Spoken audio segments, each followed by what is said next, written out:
repeat course. On the call of 3, 2, 1, go, both athletes are going to advance to the bag. We'll start with 30 synchronized burpee deadlifts. All right, so that would be a burpee, a deadlift, and jump over the worm. Let's just say this is rep number 30, so this is their last rep. They'll get that deadlift in, that jump over. Then they're going to get the worm to the shoulder. And they're going to run that worm all the way down across the finish line. So that is a 80-foot run.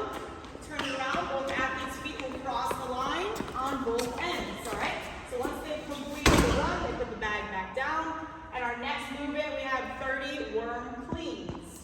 So they're going to pick that worm all the way up to the shoulder and then back down.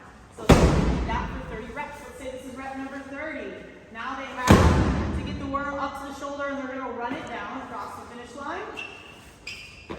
Remember, both athletes' feet are going to cross the line. And on the way back, both athletes' feet will cross the line again. Alright, the next movement we have is 30 alternating worm thrusters. So they'll get that worm up to the shoulder, and the thrusters squat all the way down and get that worm up to the opposite shoulder.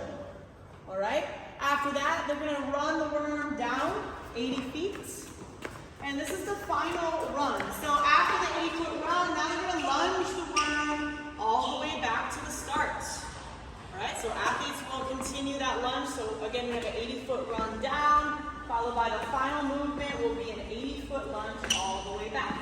Athletes will have to make sure that both partners are clear across the cone line with both feet until they drop the worm, and that will be the end of that workout. Let's go over some standards now of each movement. So we're going to start with the standard for the synchronized burpee deadlift. All right, so they're going to start with a synchronized burpee. So both chests must be on the ground at some point at the same time. All right, then they're going to go ahead and get up, and they're going to commence the deadlift. For the deadlift, we want to see full extension of both partners' hips at the same time, with the bag being held at full extension. And then they're setting it down. All right. Then the jump over, both partners' feet must be in the air at the same time, and it's going to be a 2-foot takeoff and a 2-foot landing. All right. Let's show a no rep. So let's say for the burpee portion, let's say one partner goes down and the other partner goes down, and partner number 1 is already coming up before partner number 2 goes all the way down. All right. So that would not be a synchronized burpee because both partners' chests must be at the ground at the same time at some point. All right. Even if one partner comes up first and then the other, that's fine, as long as both of their chests were on the ground at the same time. All right. So if one partner came up and the other partner was not on the ground, that would be considered a no rep. For the deadlift, all right, if both partners, if one partner does not extend all the way, that would definitely not be a good rep. All right, if they drop the bag before one partner reaches full extension, that would also be a no rep. So both partners must show full extension with the bag still in their control at the top. All right, so this would be a good rep.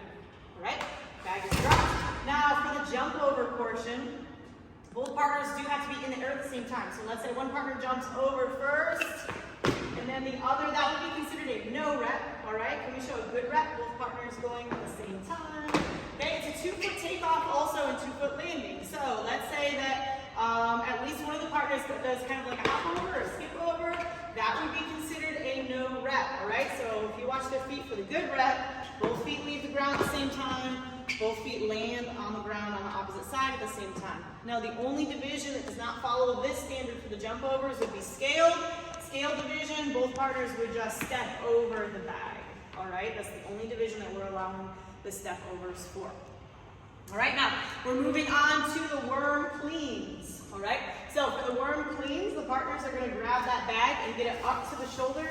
Now, in order for this to count, the bag must be on both of the shoulders and both athletes must show full extension before the bag comes back down, all right? And they can set it down or they can drop it. So let's show a no rep of that. If, let's say, Rebecca doesn't reach full extension and the bag comes down, all right, that would be a no rep.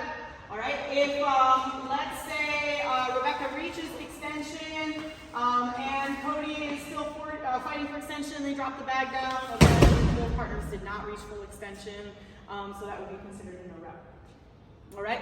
I also wanted to mention too on the very last clean. So let's say clean number 30. If the partners get the bag up to the shoulder, all right, this is rep number 30. they can start the run right from there. They don't have to drop the bag back down and then clean it back up to start the run. All right, same thing on the thruster. If they were doing the thruster, once that last thruster is complete, the bag should already be on the shoulder. They can start the run right from there. All right, now we're going to go into the standards for the worm thrusters. Now the worm thrusters, the athletes will start by getting the bag on the shoulder. Once the bag is on the shoulder, both athletes' hips must be below parallel at the same time, all right? So they're below their knees at the bottom at the same time. And when they come up, it'll be one motion to the opposite shoulder, all right? We're going to show a bad rep, all right? So we're going to say Rebecca comes up first, then Coed comes up. They pause at the top, all right? Or they're not synchronized on the over. That would be a bad rep, all right?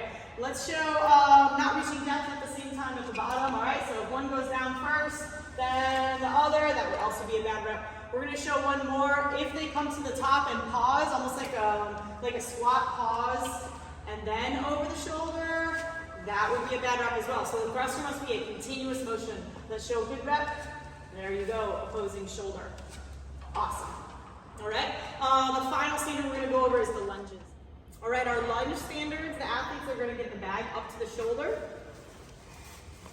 And the standard is that both knees have to touch the ground at the same time or be on the floor at the same time. All right, show one more good rep.